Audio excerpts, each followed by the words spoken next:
Welcome to Pushpa recipes అండి. ఈరోజు మనం గెనుసుగడ్డలతో చపాతీ చేసుకుందాం. బాగుంటుంది. గెనుసుగడ్డలు ఇవి ఉడికిచ్చాను చూడండి, ఇట్లా మెత్తగా ఉడికిచ్చి పొట్టు తీసేసాను. దీంట్లో ఇవి కొంచెం ఇట్లా మెత్తగా చేసుకుందాం.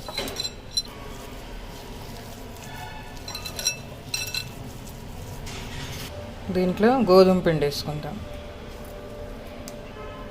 చపాతీ చేసుకుంటే బాగుంటుంది పరోటా.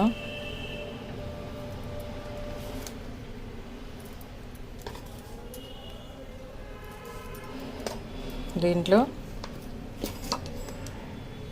ఈ పౌడరు వాము, జీలకర్ర, ధనియాలు, సోంపు, మిరియాలు అన్నీ వేసిన పౌడర్. ఇది బాగుంటుంది చపాతీలకి పొడి. ఇంకా మనం కారం వేయక్కర్లేదు. సాల్ట్ సరిపోను. కొంచెం పచ్చిమిరపకాయలు, కొత్తిమీర వేసాను, కొంచెం ఉల్లిపాయలు వేసాను.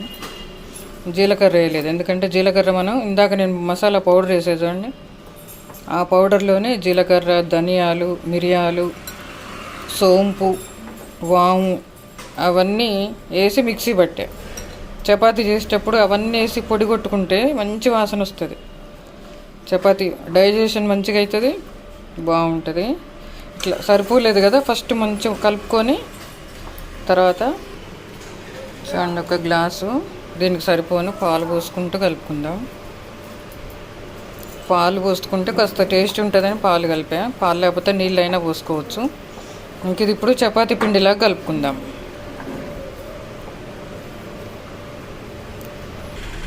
దీంట్లో కాస్త నూనె పోసుకుందాం. ఒక్క స్పూన్ నూనె వేసుకుంటే చపాతీ బాగా వస్తుంది. మీకు చపాతీ పిండికి కలపడం తెలుసు కదా, అట్లా కలుపుకుందాం. ఇది చూడండి, ఇట్లా చిన్నగా చేసా కదా. ఫస్ట్ దీంట్లో కాస్త నెయ్యి వేసుకుందాం. నెయ్యి వేసి ఇట్లా స్ప్రెడ్ చేసి చిన్నగా ఫోల్డ్ వేసుకుందాం. ఫోల్డ్ వేయక్కర్లేదు, మామూలుగానే చేసుకోవచ్చు మనం. కాకపోతే ఫోల్డ్ వేస్తే మంచిగా పరోటా ఇట్లా పొరలుగా వస్తుంది. చూడండి ఇట్లా మడతీసి చేసుకుంటే, కాకపోతే మనం గెనుసుగడ్డ వేసాం కాబట్టి మనకు పల్చగా పరోటా లాగా రాదు, కాస్త మందం వస్తుంది అంతే. గెనుసుగడ్డ వేస్తే మనం పల్చగా మెత్తగా ఉంటుంది కదా, స్మూత్గా ఆలుగడ్డలాగా, అందుకని కాస్త మందం వస్తుంది.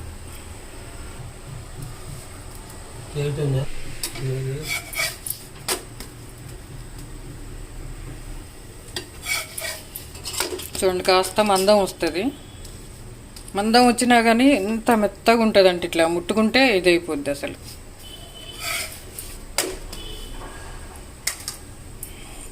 పూర్తి గాలిన తర్వాత నెయ్యి వేసుకుందాం.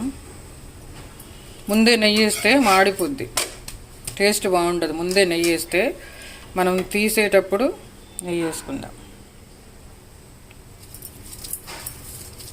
ఈ నెయ్యితోటి ఈ గెనుసుగడ్డలు ఎంతో భలేగా ఉంటుంది.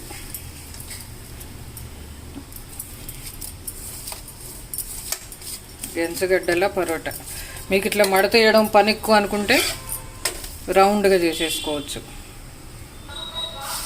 చూడండి కాలిపోయింది, ఇట్లా కాలితే చాలు. అదిగో గెనుసుగడ్డల పరోటా. ఇదిగో చూడండి ఇట్లా. అట్లా మీరు మడత లేకపోతే ఇట్లా రౌండ్గా చేసేసుకోవచ్చు, రౌండ్ అయినా చేసుకోవచ్చు. చూడండి ఇట్లా పొడి కొట్టుకుంటే ఈ పొడి చపాతీలోకి ఎంత బాగుంటుందో. ఇట్లా పౌడరు చూడండి ఎంత మంచి వాసన వస్తుందో. ఇట్లా మనం కొట్టుకొని పౌడర్ డబ్బాలో పోసుకొని ఫ్రిడ్జ్లో పెట్టుకుంటే పౌడర్ ఎంత బాగుంటుందంటే ఇది. దీంట్లో ధనియాలు, మిరియాలు, జీలకర్ర, సోంపు, వాము అవన్నీ వేసి మిక్సీ పట్టా. కారం ఒక స్పూను వేసి మిక్సీ పట్టేసి ఇట్లా పౌడర్ పెట్టుకుంటే మనం ఇట్లా చపాతీ పిండి కలుపుకునేప్పుడు, మామూలు చపాతీ పిండి కలిపినా కానీ మీరు గెనుసుగడ్డలు వేయకుండా ఉత్త చపాతీ కలుపుకుంటారు చూడండి, అట్లప్పుడు కూడా ఈ పొడి ఆ పిండిలో వేసి కలుపుకుంటే భలే టేస్ట్ ఉంటాయి చపాతీ. వాము, సోంపు వాసనతోటి ఎంత బాగుంటుందో చూడండి ఒకసారి. ఇది దోశల పైన కూడా వేసుకోవచ్చు.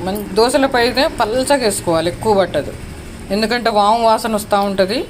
చూడండి ఒకసారి ఈ పౌడర్ చేసుకొని చూడండి, మీకు చూపిస్తాయి ఈసారి ఈ పౌడర్ చేయడం.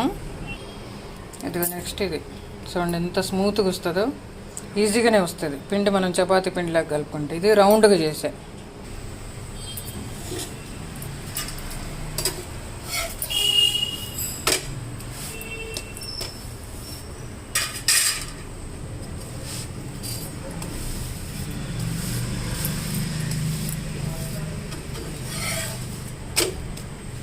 ఇట్లా రౌండ్గా చేస్తే సింపుల్గా అయిపోద్ది. కాకపోతే ఫోల్డ్ చేసుకుంటే మనకు లోపల నెయ్యి వస్తుంది, నెయ్యి టేస్ట్ బాగుంటుంది. ఇట్లా తీసే ముందు మటుకే నెయ్యి వేసుకోవాలి. నెయ్యితో గెనుసుగడ్డలతో గోధుమ పిండి ఎంత బలం ఇట్లా చేసుకుంటే మనం